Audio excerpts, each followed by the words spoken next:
സംഗീതക്കനവ് ജീവചരിത്രം മലയാളത്തിൽ പരിഭാഷപ്പെടുത്തിയതും രമേശൻ സാറാണ്.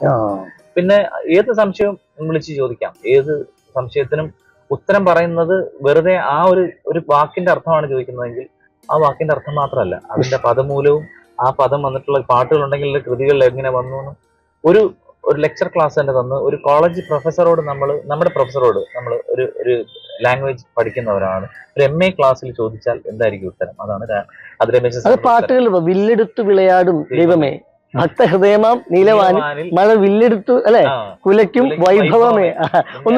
ഒന്ന് പാടാമോ?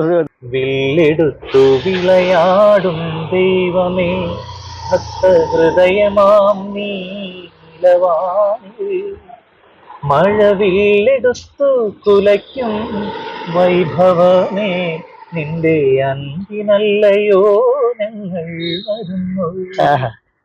ദക്ഷിണാമൂർത്തി സ്വാമിയുടെ സംഗീതം അതും പറയണം. അയ്യോ, എന്താ ഇത് രണ്ടും കൂടെ ചേരുമ്പോഴത്തേക്കാണ് നമ്മൾ ശരിക്കും പാൽപ്പായസം അല്ലെങ്കിൽ പഞ്ചാമൃതം കയ്യിലേക്ക്. അതിൽ ആഴി പൂജയ്ക്ക് കർപ്പൂരം ഓർമ്മയുണ്ടല്ലോ അല്ലെ? അതെ, ഈ വാതിൽ പഴുതിലൂടെ തന്നെ പാട്ടിനെ ഓർമ്മപ്പെടുത്തുന്ന ആഴി പൂജ, അത് രണ്ടും ഒരേ രാഗത്തിലാണ് ചെയ്യുന്നത്.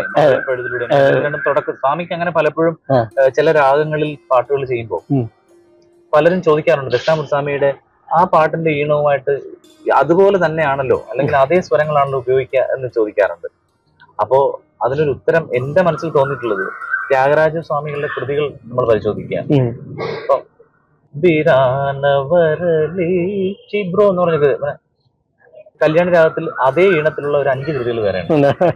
അപ്പൊ ഒരു രാഗത്തിന്റെ ഭാവം ധ്വനിപ്പിക്കാൻ വേണ്ടി അതേപോലെ തന്നെ മഹാരഥന്മാർ പണ്ട് കാലങ്ങളിൽ ചെയ്തിട്ടുണ്ട്. ആ ഒരു വഴി പിന്തുടരുന്നതോടാണ്.